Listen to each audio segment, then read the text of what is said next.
todos. Perfeito, agora sim. Olá, sejam todos bem-vindos ao nosso canal de Organizações Saudáveis, o podcast que estamos transmitindo toda semana, às terças-feiras, às 20 horas, relacionado principalmente à construção de organizações saudáveis, que está diretamente ligado à NR1 e principalmente quais as práticas que nós temos no dia a dia para a construção de uma gestão integrada de saúde organizacional, com todas as prerrogativas que existem na NR1 e mais também dentro de um conceito de organização saudável. Esses programas que nós temos transmitidos estão relacionados justamente a um capítulo, né? Cada um deles é um capítulo da obra que está disponível para todos em função dos 21 fatores de risco psicossociais. Já tivemos 2 capítulos anteriores, um que fala sobre a NR1 como um todo, e o segundo que fala sobre os aspectos jurídicos e legais. E hoje estamos aqui com a Bibi Sarmento, autora do capítulo que nós vamos abordar hoje, que fala sobre cultura e valores, que também é um fator, conforme a gente vai poder abordar um pouco mais, pode ser fator de risco, conforme for abordado dentro da organização. Não é um tema que nós vamos trabalhar de forma teórica, ele está direcionado principalmente para gestores, líderes e profissionais de RH, da parte de compliance, também segurança do trabalho, e que entendem que, na prática, a cultura organizacional é a base de todo o processo que sustenta a organização e que permeia a organização de uma forma geral. A cultura dos próprios gestores, dos próprios proprietários da empresa, é que vai permear de toda a organização. Então, eu gostaria de apresentar a nossa convidada de hoje, que é a Bibi Sarmento. E a Bibi Sarmento é uma pessoa já extremamente experiente também na área, durante quase 3 décadas atuando como recursos humanos, cultura, compliance e desenvolvimento organizacional. Ela observou assim, um padrão recorrente das organizações que investem no desenvolvimento técnico de suas lideranças, mas que raramente desenvolvem a qualidade das relações que sustentam entre uma cultura forte. Então, o trabalho que ela desenvolveu de cultura é muito importante, e hoje ela também é proprietária da Bom Chic, uma empresa de consultoria, e é uma escola de comportamento, que traduz a presença, inteligência relacional e hospitalidade em competências estratégicas para líderes e equipes, principalmente para aquelas, né, que desejam construir os ambientes saudáveis, colaborativos, de alta confiança. Ela usa o método LISA e conecta desenvolvimento humano, cultura organizacional e comportamento, apoiando empresas na formação de líderes mais consistentes, alinhados aos desafios contemporâneos e incluindo as novas linhas das diretrizes da NR1 e principalmente trabalhando com esses fatores de risco psicossocial. Então, seja bem-vinda, Bibi. Estamos aqui já no aguardo para podermos começar o nosso bate-papo. Lembrando a todos que está o chat disponível para a interação, né, de todos os participantes e que fiquem à vontade de fazer as perguntas. Aliás, é uma coisa importante a gente falar isso aqui, né? Que, na realidade, todas as perguntas elas serão formuladas também, na medida do possível, durante a programação, mas aquelas que não puderem, nós procuraremos também responder a posteriori. E já deixando também o próximo evento vai ser sobre clima organizacional. Então, não é hoje a abordagem, mas na próxima a gente trabalha sobre clima e já vão preparando as perguntas também. Bibi, mais uma vez, seja muito bem-vinda, é um privilégio contar contigo nessa live de hoje. Obrigada, Edelcio, é sempre um prazer dividir não só compartilhar conhecimento, mas dividir palco contigo, né? Então, hoje eu na posição de convidada aqui, a gente tem batido bola legal aqui, eu acho que vai ser bem enriquecedor. Já de antemão agradecer as pessoas que estão ao vivo conosco, tem a Andressa está aqui, eu estou vendo, porque eu estou cuidando aqui dos bastidores também, e a Andressa está aqui, né? A Ana Carolina, a Eliane, Então, obrigada a todos, e na medida que vocês tiverem aí alguma pergunta, vão mandando aqui, à medida que a gente vai conseguindo, a gente vai respondendo também. Isso, perfeito, né, gente? É um ambiente bem descontraído, é realmente um bate-papo aqui, tá? E já vou começar, Bibi. Vamos pensar um pouquinho sobre cultura organizacional. Normalmente a cultura ela não está escrita num papel, ela não está oficializado em algumas situações, dependendo do tipo da empresa, né? O que é para nós a cultura organizacional? Como é que você nos ajuda a entender um pouquinho mais o que é a cultura e como que ela é criada? Então, Edelcio, é importante. Eu estava refletindo muito, e enquanto escrevia esse capítulo, eu estava refletindo muito o que é cultura. Cultura é tudo aquilo que efetivamente são os padrões e os comportamentos que envolvem uma sociedade, né? Uma sociedade, um grupo. Então, a cultura do Brasil é muito diferente da cultura da Europa, né? A cultura do hemisfério norte é diferente do hemisfério sul. A cultura da região sul para a região norte tem diferenças. Então, a cultura está muito ligada às práticas que nós temos no movimento de grupo. Mas mais do que o que a gente diz, eu acho que também é importante, falando aqui para as organizações, já que é um tema voltado aqui, não para a gente falar o que é cultura, mas como a cultura impacta dentro das organizações, e focando, então, deixar bem claro que o intuito aqui é falar com o enfoque da NR1, qual é o impacto da cultura dentro das organizações saudáveis. Então, é nós traçarmos aquilo que nós queremos para a organização. Então, quais são os padrões de comportamento que nós desejamos para a organização, aquilo que efetivamente nós vamos cumprir, né? E isto não é só os empregados cumprirem, é a organização também cumprir aquilo que ela se compromete, mas também aquilo que a gente não quer, né? Então, mais do que o que a gente quer, é aquilo que a gente não quer. Então, o que é que nós não queremos? Ou o que é que nós não aceitamos? Falando de riscos psicossociais, principalmente. Então, qual é o tipo de comportamento que a gente não tolera aqui dentro, né? Eu acho que esses são fatores, porque uma cultura, normalmente a cultura é desenhada para ela ser boa. Exato. Né? Então você vai lá, escreve na parede, diz assim, essa semana eu estou dando risada porque semana passada eu dei uma palestra e eu estava falando dos vícios que nós já então todo mundo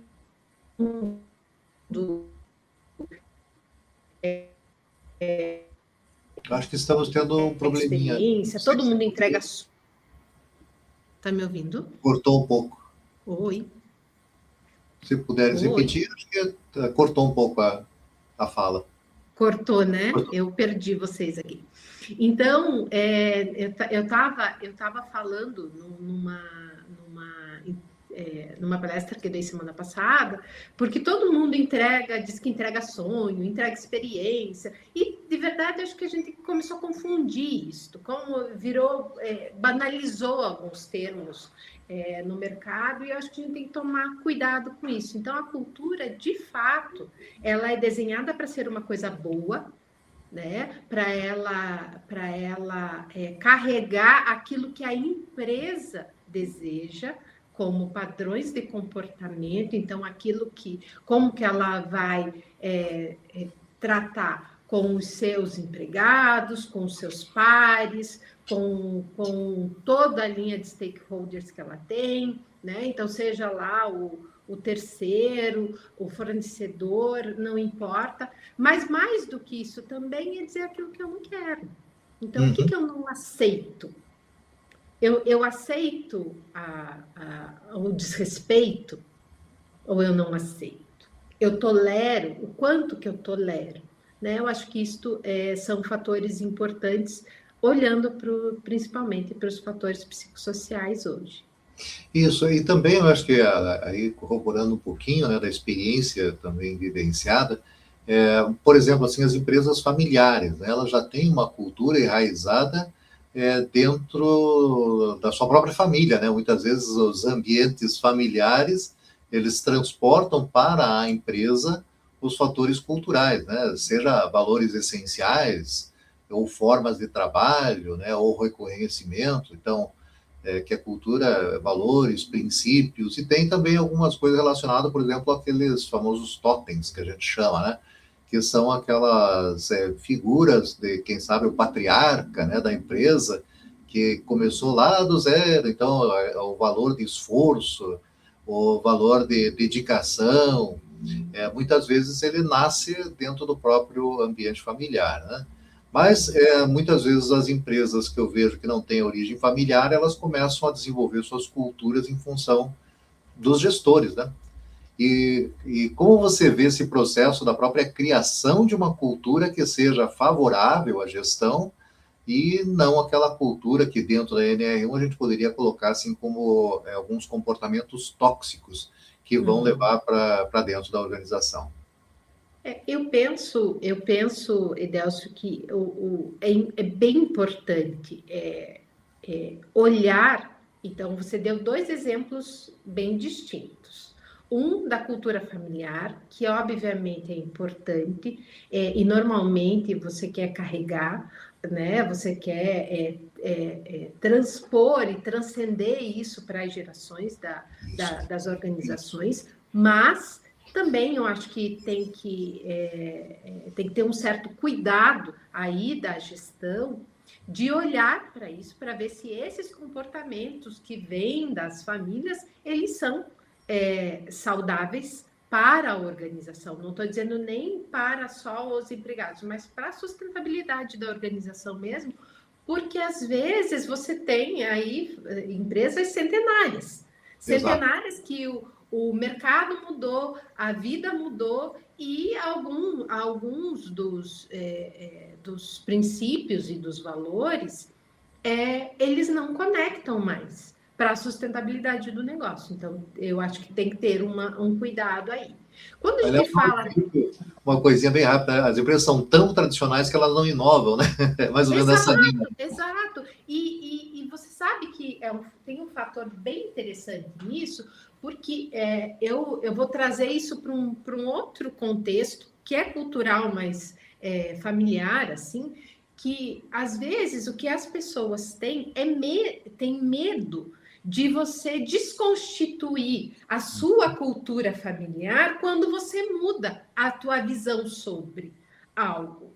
E mudar a visão é evoluir também, né? Então a gente precisa ter um pouquinho de coerência e sensibilidade. Eu digo sensibilidade. A cultura, para mim, ela está muito ligada à prática.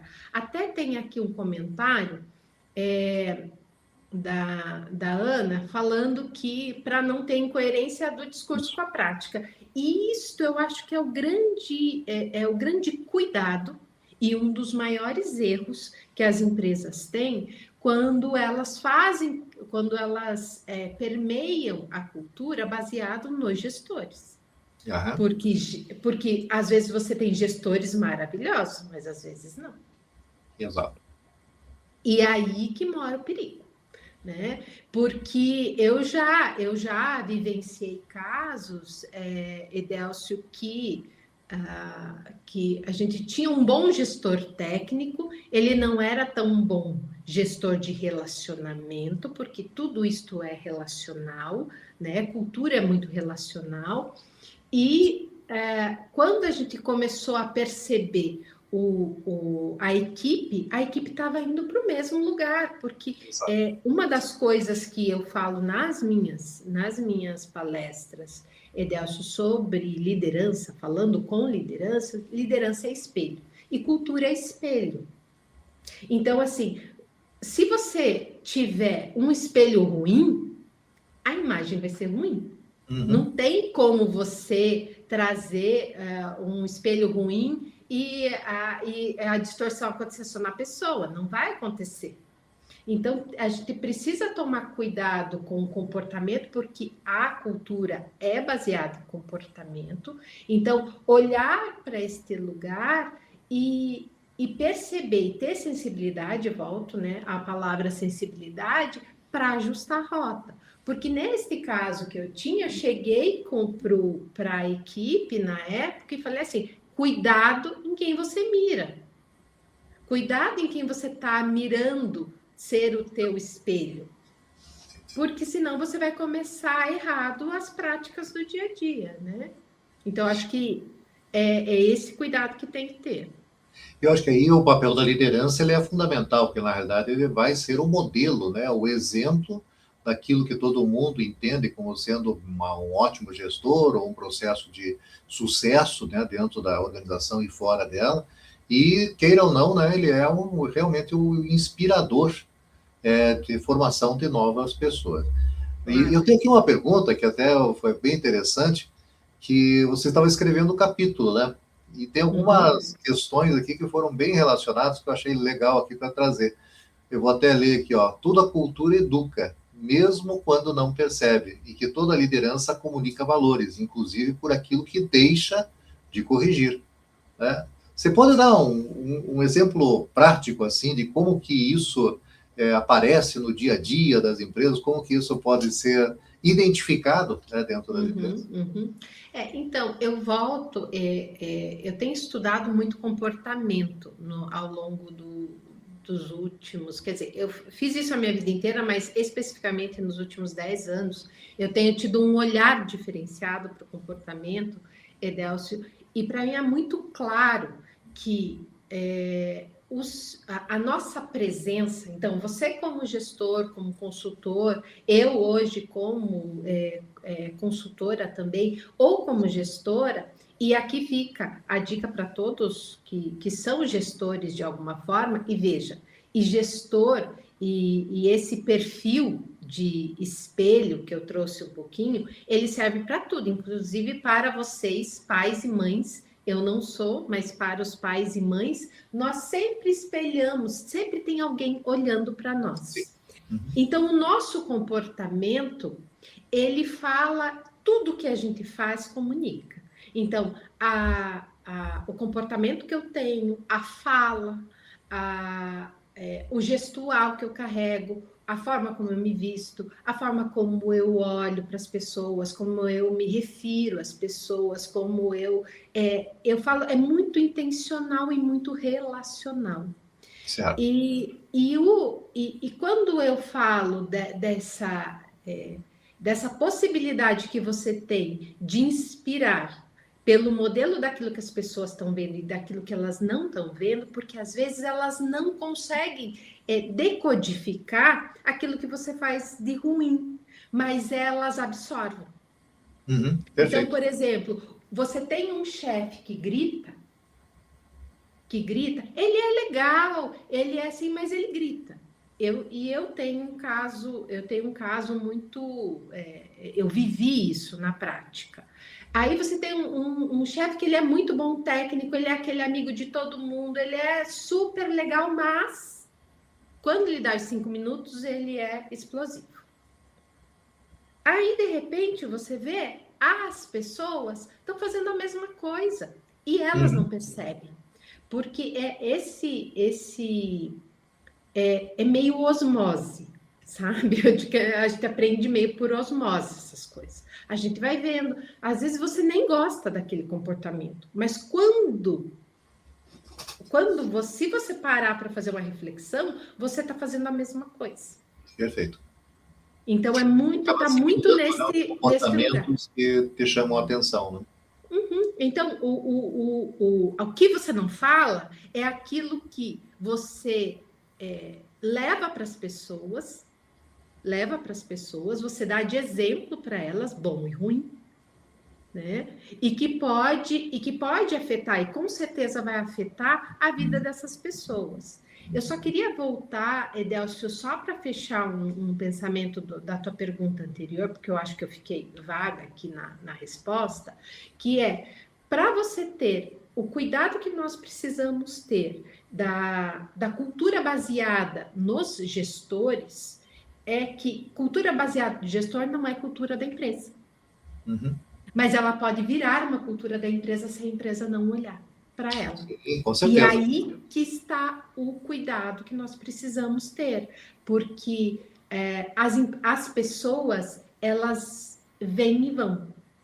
Inclusive os donos, que podem, neste momento, ser o CEO da empresa e daqui a pouco ele sair para ficar no conselho e não estar ali mais e ter outra pessoa. Então, independente das pessoas, precisa se olhar que a cultura precisa ser construída com base não só nos princípios, valores que as empresas desejam para si, mas também para o negócio, para a sustentabilidade do negócio.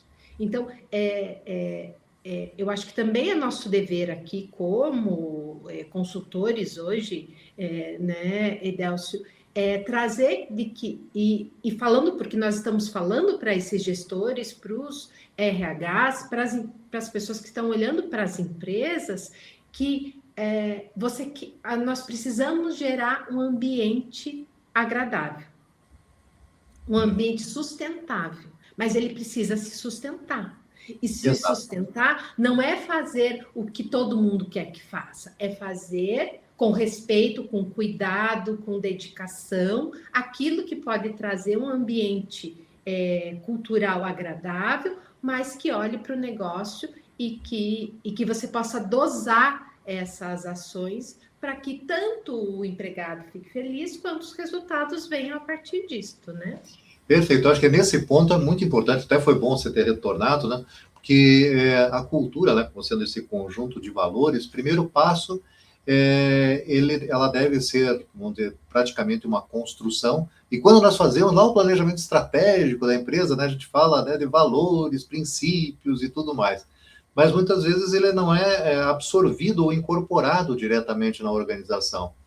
Então, começa já pelo próprio processo de recrutamento, seleção do pessoal, para ver se tem valores que são compatíveis com a organização. Né? Porque muitas vezes os valores confrontantes, que é de alguns gestores, eles podem trazer problemas para a organização. Isso não quer dizer que o estilo de liderança não seja diferente, né? O estilo da condução. Mas até porque a complementariedade é importante, né, Edelcio? Até porque a complementariedade é importante. Isso, né? Você ter alguns embates são importantes e saudáveis para as organizações, inclusive. Mas a forma, o formato, a forma como você se relaciona, isto é importante. E principalmente você trouxe um dado bem importante, que é os valores da empresa precisam ser os mesmos valores que pelo menos, não pode ser contrário ao que né? Não pode ser oposto. Às vezes eu não concordo tanto que este valor seja o mais importante para mim, mas ele não pode ser antagônico, porque senão, puxa, então eu sou uma pessoa que valorizo muito, embora disseram para mim que isso não é valor, mas é um princípio. Justiça, isso é uma coisa que para mim sempre me pegou muito. Por exemplo, então, lucro a qualquer custo, né? Independente do que. Exatamente. Então, se o ambiente que eu estiver, eu começar a perceber que isto fica sempre, né, pendendo, para mim não serve. E hoje eu tenho maturidade profissional para dizer assim, isso não serve para mim. Né? Pode servir para outro, mas não serve para mim. Né? Exatamente. E a cultura vai interferir também diretamente no clima organizacional, né, como uma consequência. Mas tem uma outra coisa que eu vi na redação do capítulo que me chamou muito a atenção, que é quando você descreve a tolerância seletiva. Você podia falar um pouquinho para nós o que é a tolerância seletiva, e se ela é positiva ou é corrosiva à cultura da organização? Então, Edelcio, a tolerância seletiva, ela está muito ligada à previsibilidade de regras. Certo. Tá? Então, por exemplo, você tem quando as pessoas elas têm uma régua, vou tentar dar um exemplo aqui. Quando elas têm uma régua que pende muito, né? Que ela pende muito dependendo de quem ela tá avaliando, né? Ou do que ela tá avaliando. Então, quando você tem 2 pesos e 2 medidas, tá? Em suma, ele vai trazer isso. Eu confio ou não, porque o valor, e a gente já falou aqui, até teve um comentário sobre isso, do discurso com a prática, é Isso. muito importante, né? Então, assim, se eu pratico, se eu falo uma coisa e eu pratico outra, como que eu posso exigir? Então, eu, gestor, né? Tá lá ou eu, organização. Eu digo que eu respeito as pessoas. E daí vem um gestor que desrespeita as pessoas, tem um problema aqui. Se eu digo que eu valorizo o respeito às pessoas, mas na hora que eu faço alguma coisa que desrespeita, eu tenho um peso diferente de quando você faz. Então, este cuidado precisa estar muito calibrado dentro das organizações. E é muito... veja, a gente sempre está falando de coisas muito sensíveis. Isso, exatamente. Muito sensíveis. Sensíveis não só pelo olhar de quem está trazendo a informação, porque eu sempre digo, tem sempre, no mínimo, 3 verdades. A minha, a tua e a verdade absoluta. Exato. E como que você chega nessa verdade absoluta? Né? Não é fácil. Não é fácil. E às vezes nós erramos mesmo, falando assim de uma maneira geral, por ignorância, porque a gente não sabe buscar a verdade de fato. E aí vem aquilo que você falou, o senso da justiça, né? Ele passa a ser a interpretação das partes, né? É isso. E nós temos recorrência. Sempre que a gente fala de comportamento, sempre que a gente fala desses temas que não são práticos, não é 2 mais 2 é 4. Quer dizer, o 2 mais 2 pode ser 5, dependendo da teoria que você inventar aí, que você levar, aí você já vai para um outro lugar, né? Então, você tem que ter muita coerência na hora que você desenha isso, né? Eu acho que é esse cuidado. Respondi? Sim, com certeza. Deixa eu jogar uma pergunta aqui que está aqui rodando. Tá, então manda ver. Espera aí. Aqui. É que eu vou entrar numa pergunta mais específica aqui, que é uma curiosidade. Tá. Bibi, como podemos trazer uma cultura mais presente no dia da empresa? Então, Andressa, cultura é prática diária. Assim, como que você traz a cultura para a empresa? Você traduzindo de forma simples, tá? E esses dias eu até estou aqui com a Ana, que está aqui junto, ela participa de um grupo de recursos humanos aqui de Curitiba, nós participamos, né? Um grupo de executivos de RH aqui, e eu faço parte desse grupo fazem quase 20 anos, e a gente falava disso nessa última reunião, tá? Então, como trazer a cultura da empresa, ela tem que ser simples. E ela tem que, e mais do que isso, ela tem que ser de fácil entendimento para as pessoas e não para nós gestores, tá? Então, eu sempre gosto de brincar com a história da comunicação. Comunicação, para mim, sempre foi um problema. Sempre foi um problema, porque não quer dizer que eu me comunique, que eu seja a melhor pessoa do mundo para me comunicar, mas ela sempre foi um ponto de atenção, que eu tive a vida inteira, porque nós precisamos falar para o interlocutor e não para nós. Exato. Você vai escrever um e-mail, você não vai escrever um e-mail para você, você vai escrever um e-mail que o outro consiga entender. Então, você escreve, lê como se você não soubesse do assunto. Porque normalmente quando a gente fala de alguma coisa, a gente sabe do que está falando, né? Então fica mais fácil a gente traduzir. E eu vou só para fechar, Idelcio, a resposta aqui, mas trazer um pouquinho para o dia a dia. Então, vamos lá. Eu fiz um processo de transformação cultural dentro da última corporação que eu trabalhei. E como que aconteceu? Era uma empresa familiar, tá? Que é assim, todo mundo era amigo, amigo muito, muito próximo, ou se não era, eu digo, todo mundo era família e quem não era amigo muito próximo. Então era muito difícil profissionalizar. Quando eu entrei na empresa, eu falei assim, eu não consegui profissionalizar isso aqui nunca, nunca, porque era muita, todo mundo falava de tudo assim abertamente, sem nenhum filtro, e, e tinha uma cultura, mas que ninguém sabia exatamente o que era. Todo mundo achava, cada um achava que era a sua. Que esse é o cuidado que eu trago aqui para os gestores. Se você não tem a sua cultura, se você não estabelece a sua cultura, você dá margem para que cada um faça a sua. E daí vira uma bagunça. Né? Aí trabalhar clima, que a gente vai falar semana que vem, é um desastre. De verdade, sendo bem. E daí o que aconteceu, Idelcio? Eu demorei muito para fazer com que o gestor entendesse, o CEO entendesse que cultura e clima organizacional era uma coisa legal e podia dar resultado. Então, eu passei tempo tentando, né? Olha, e daí não tinha budget, não tinha isso, não tinha aquilo. Quando ele veio e falou assim, puxa, aí vem a sacada para quem é da área de RH, tá? Dica.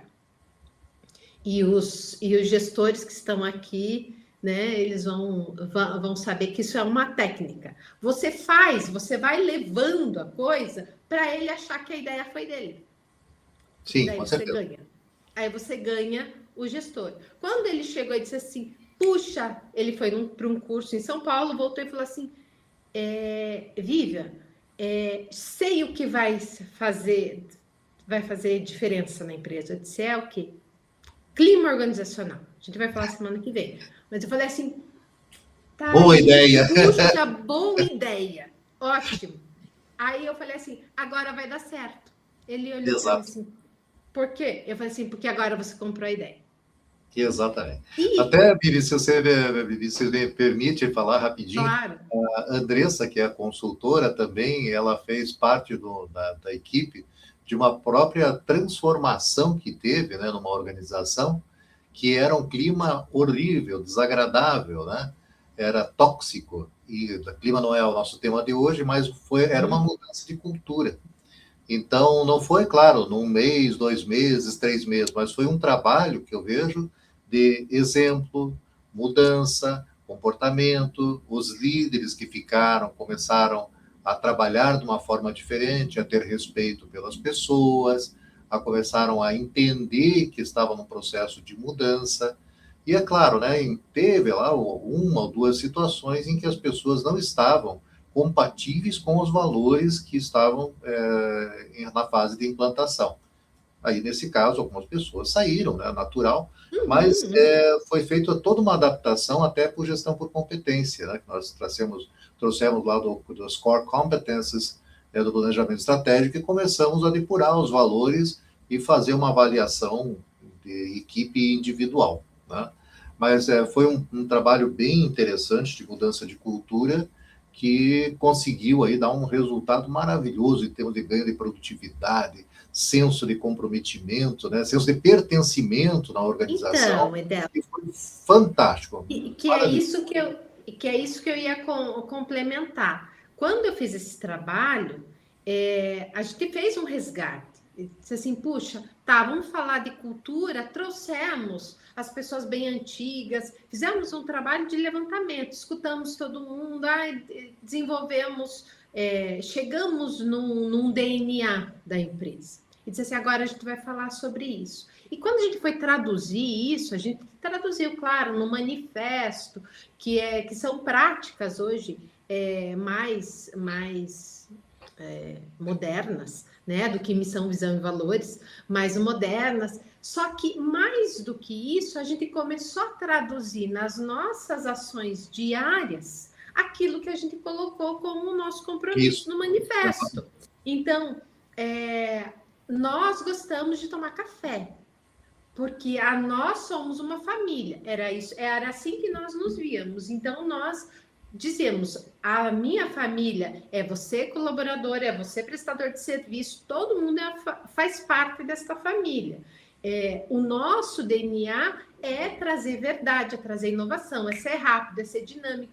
E a gente começou a trazer nas ações do dia a dia essas informações. Então, cada vez a gente reforçava. Então, para responder na prática, para a Andressa, assim, como você traduz isto em pequenas ações. Perfeito. E isso tem que ser reforçado o tempo inteiro e ser fácil. Então, assim, como que eu digo que eu gosto de café?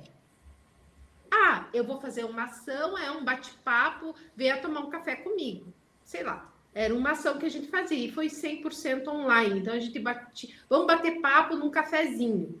E a gente fazia cafezinho virtual, para a gente tratar de temas que fossem importantes para a empresa, mas um tema descontraído, porque a empresa era informal. Então, veja, reforçar isto, Andressa, todos os dias, Exato. E que os gestores são os principais. São os modelos, né? São condutores e modelos da cultura dentro das organizações. E também não adianta, né, falar de valores se não pratica aqueles no dia a dia. Isso, exemplo, né?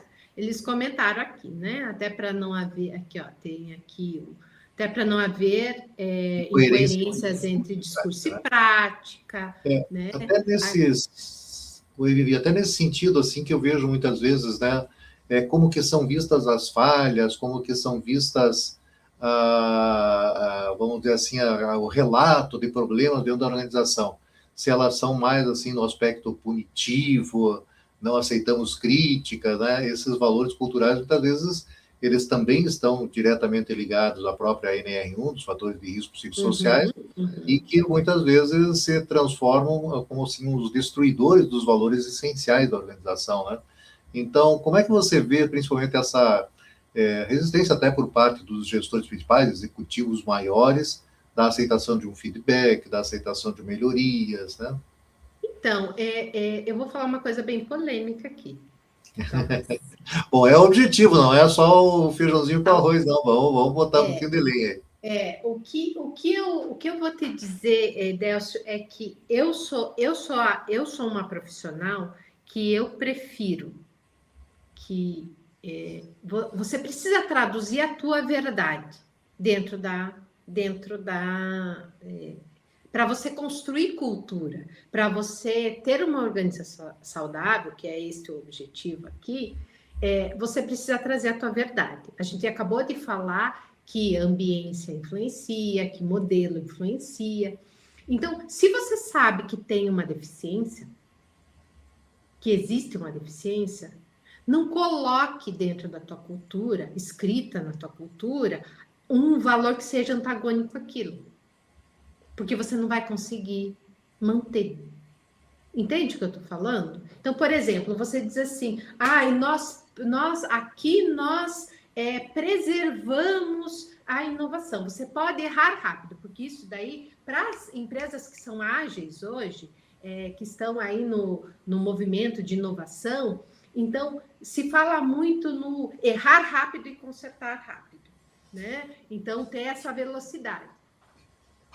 Se a empresa... E daí virou, de novo, vamos voltar ali na nossa conversa de que alguns temas, algumas palavras viraram vício e foram desvirtuadas aí no mercado, mas se eu não aceito, se trabalhar com o erro das pessoas é um problema para mim, não coloca isso só porque é bonito, só porque está todo mundo dizendo que é. Coloca a tua verdade, porque esse é o problema. O problema é como é que você como é que você sustenta uma cultura se você não pratica a cultura? Uhum. Ela não vai funcionar. E daí os maiores erros é você querer fazer uma cultura que não é a tua cultura. É você escrever no papel uma coisa que você gostaria de ser, mas que você está longe de ser. Então, a cultura, inclusive, que daí volta no nosso começo aqui da conversa, ela pode ir mudando, você pode ir ajustando a cultura, você pode ir revisitando a cultura. Então, eu gostaria muito de ser assim, mas eu estou longe de ser assim. Puxa, então, pratique a cultura que você é hoje. Né? Porque se você coloca uma coisa muito antagônica, você não vai, e daí você vai ter o problema de você não sustentar. Eu acho que é exatamente isso, né? É o passo a passo, né? Por exemplo, a aceitação de erros.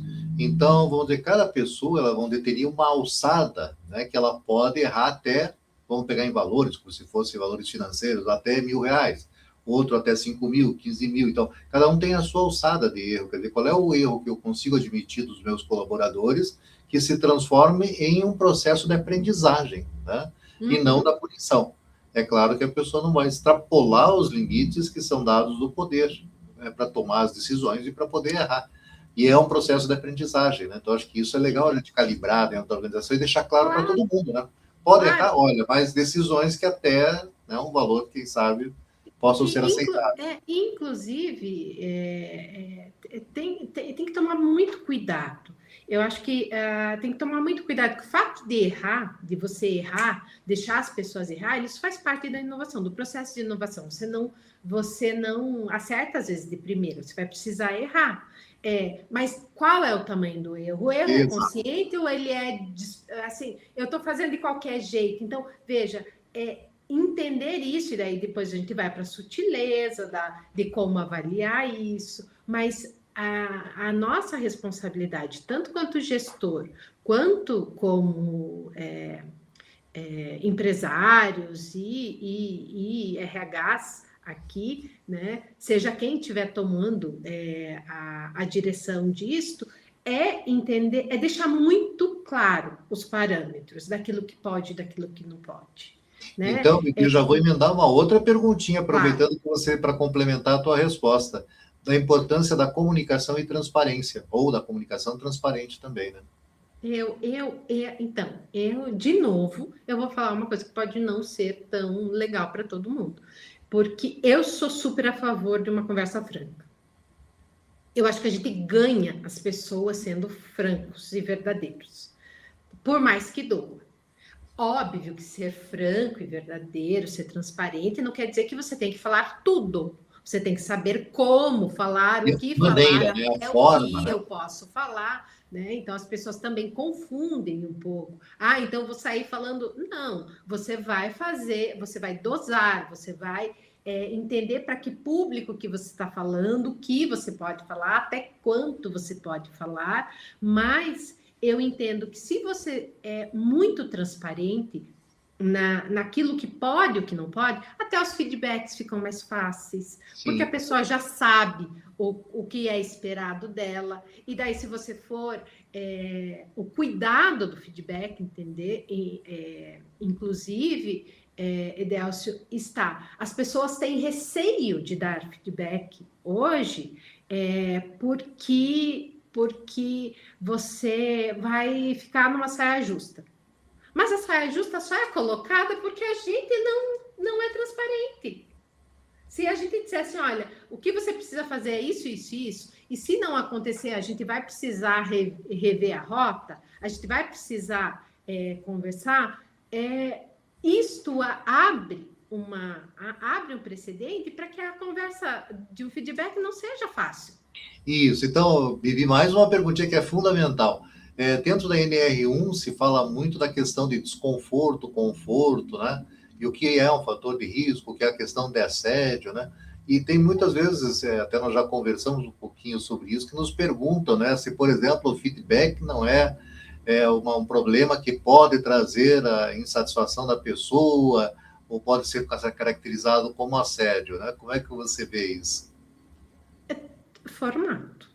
Forma. Eu sou uma pessoa de comportamento, né? Então, eu já falei para vocês que eu tenho estudado muito isso ao longo dos meus últimos anos, e comportamento, para mim, você pode fazer tudo, desde que você saiba como fazer. Né? Então, você pode ser incisivo? Pode. Você pode dizer isso está errado, não é assim, a gente precisava ter entregue assim, o nosso prazo é esse? Pode, inclusive sendo incisivo. Mas você tem que ser respeitoso. Então, tem formas e formas. Eu não preciso sair gritando com as pessoas, causando vexame, as pessoas se sentirem. Isso também não quer dizer que você não possa. Então, dependendo do que você precisa coibir, do que você precisa corrigir, você vai fazer sozinho com a pessoa. Às vezes, não é uma coisa que você possa tirar a pessoa para fazer, mas como você vai fazer. Então, Exato. aí está a habilidade relacional dos gestores, dos líderes, dos pares, para conseguir fazer isso. O feedback é uma ferramenta, e eu não acredito, e de novo, é a minha visão aqui, Delcio, em feedback construtivo. Feedback, ele não é nem destrutivo nem construtivo, ele é um feedback, ele tem o objetivo de você dar uma devolutiva para a pessoa de algo que aconteceu, seja bom ou ruim. Então, se você é transparente no teu processo de construção desse relacionamento, ele vai ser uma conversa. E você tem que fazer rápido.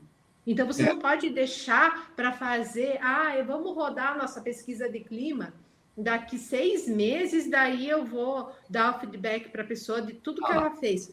Não funciona, não funciona. Então, você sabe, Vivi, que muitas vezes a gente já fez DG, né, desenvolvimento gerencial, nas organizações, e tem toda uma, vamos dizer assim, algumas orientações em relação a feedback, a preparação, né, tem todas as técnicas que a gente conhece, mas o que eu percebo muitas vezes, até quando a gente aplica, né, a ferramenta do diagnóstico, que aparece lá, por exemplo, o conteúdo relacionado ao feedback ou de desenvolvimento gerencial, mas que normalmente até os gestores não têm conhecimento e acabam usando de uma forma inadvertida, que causa, inclusive, maiores desconfortos às pessoas e que pode ocasionar problemas para a organização, né? Então, eu vejo que hoje, principalmente depois de fazer até o diagnóstico dentro das organizações, é importante que todos tenham um nivelamento, né, do conhecimento de como fazer o feedback, como trabalhar, qual é o momento, né, que normalmente é logo depois do fato, e não deixar esperar algum tempo muito mais distante. E isso a gente não percebe hoje, esse preparo, né, da liderança. Mas o que eu queria só pegar um gancho desses fatores, né, como fazer esse diagnóstico, que eu acho que é importante. Né? Pode complementar a pergunta e já vem a próxima resposta. Então, Delcio, a questão é que nós precisamos aqui. Estamos falando com quem? Quem é o nosso esse podcast está direcionado para os decisores. Exato.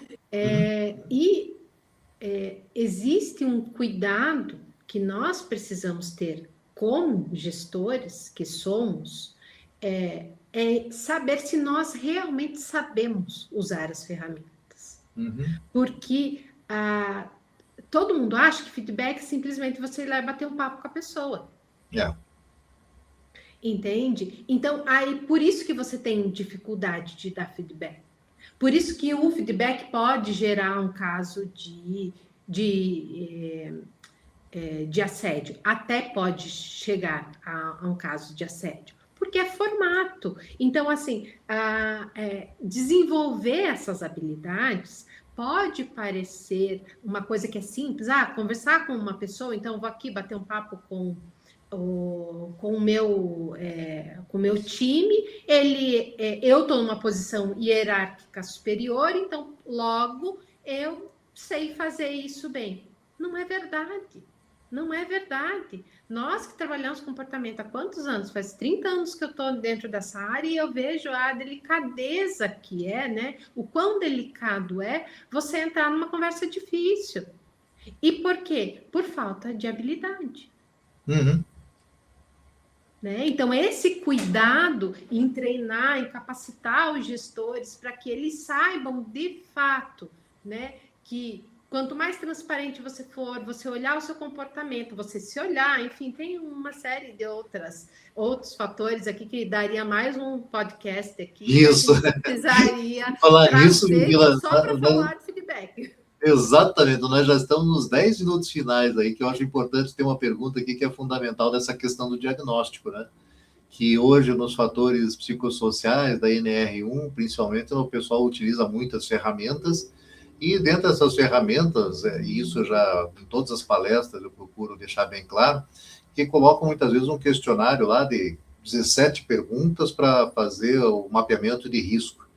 E quando nós desenvolvemos, né, a Diaso ali, foi um trabalho de 2 anos praticamente, né, de vários profissionais, e que foram traçados os 21 fatores principais avaliados na organização. E cada um desses 21 fatores, que um deles é a cultura organizacional, foi destrinchado, né? Foi feito um artigo que você mesmo elaborou, né? Esse artigo que eu acho maravilhoso.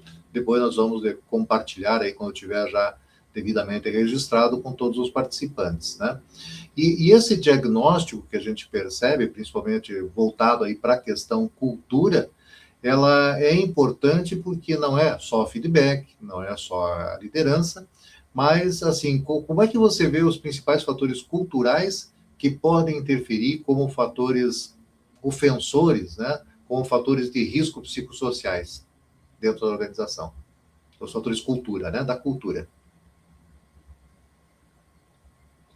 Oi? Acho que Edélcio? deu uma travadinha. Oi. Travou, eu não escutei a tua pergunta, perdão. Então tá. Como é? Vou formular de novo. Não vou fazer tanta extensão da pergunta. Mas como que os fatores principais, né, são diagnosticados, que nós temos aqueles 21 fatores, e em relação à cultura. Então, quais são os principais ofensores que eu vejo em relação aos riscos psicossociais relacionados à cultura da organização? O que mais prejudica hoje, né, o desempenho, o fator da pessoa, né, das pessoas dentro da organização, porque o fator de risco não é individual, né, mas ele é uma análise coletiva de grupo, e quais são os principais fatores que são diagnosticados relacionados à cultura? Os principais fatores que estão dentro do nosso Da cultura organizacional, né? Porque eu vejo que ali tem muitos fatores, né, relacionados até a própria questão desses valores. Até, se me permite, Bibi, mas eu acho que uma coisa que a gente tem comentado muitas vezes é a questão da cultura quando ela é diversa, e tivemos um exemplo de um relato que nos foi passado a respeito de contratação de imigrantes que tinham valores bastante distintos e que vieram de outras regiões, né? E principalmente valores relacionados à etnia, fatores religiosos, e que foram contratados em uma organização e tiveram, né, eles tiveram problemas sérios, porque a primeira coisa foi não aceitar a ordem das mulheres, né? Então a empresa se colocou numa situação de confronto de culturas muito forte, né? Que é a primeira, que é a cultura de uma etnia ou de uma religiosidade, enfim, que não eram compatíveis com os valores da organização.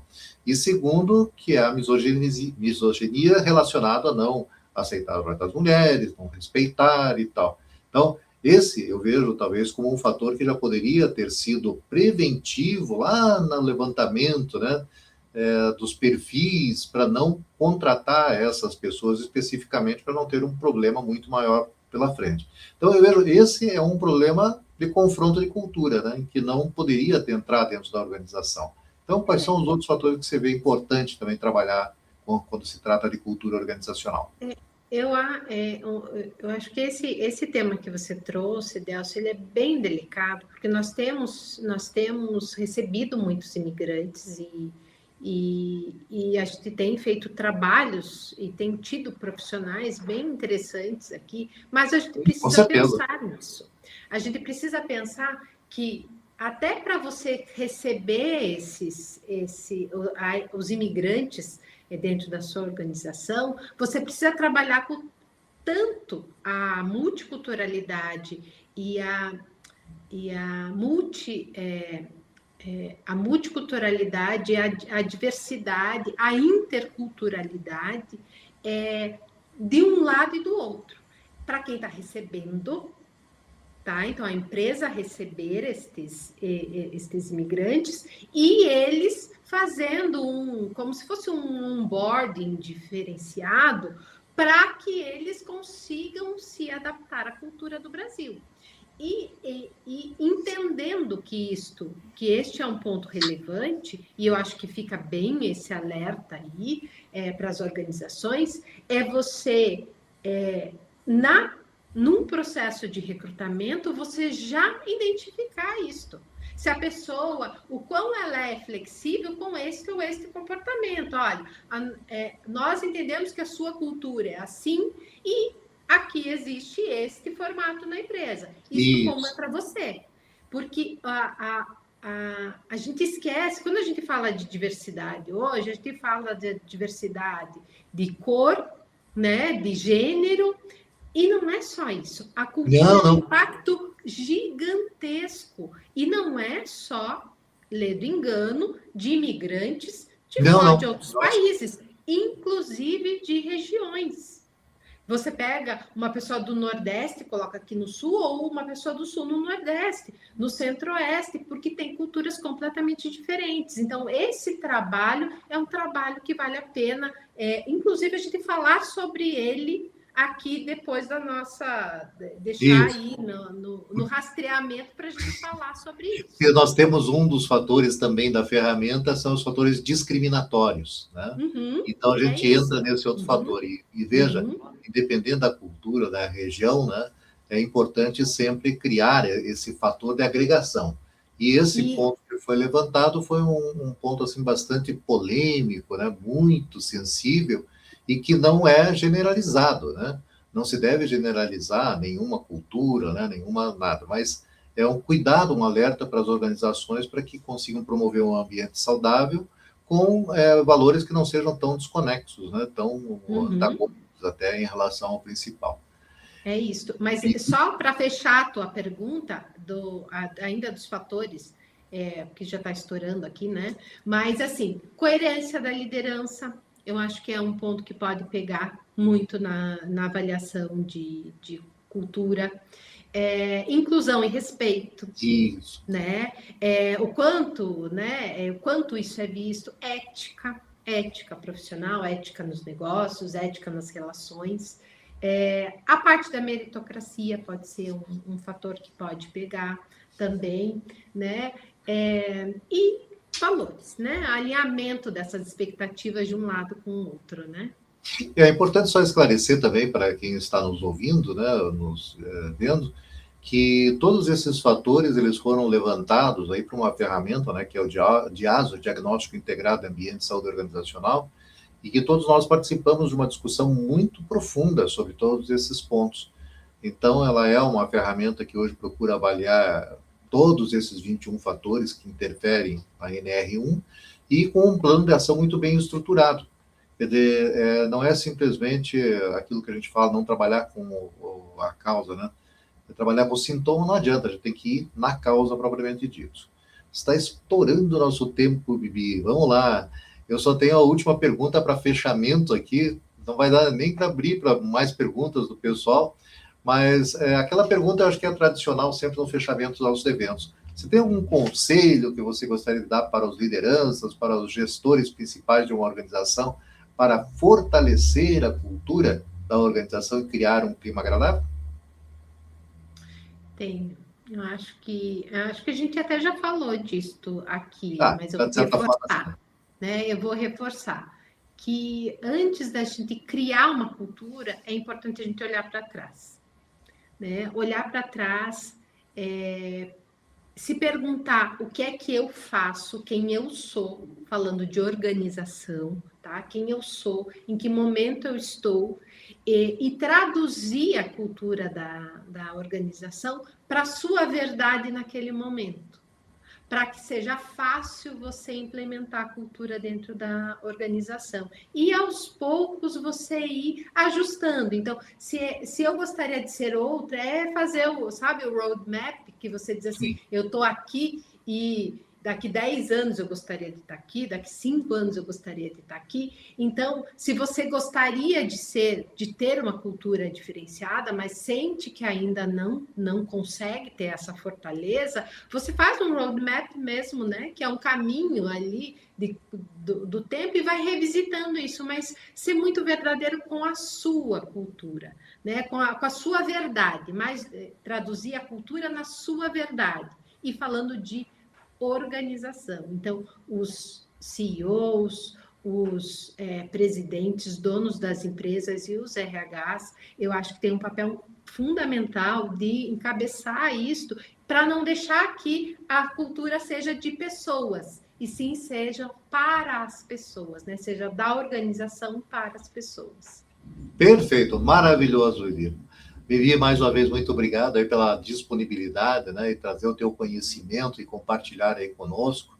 Eu já posso chamar de nossos amigos, né, porque tem algumas pessoas que já estão recorrentes aqui na nossa transmissão e que é muito gostoso poder compartilhar com todos eles e discutir, e com certeza teria muito mais temas para nós trabalharmos, né?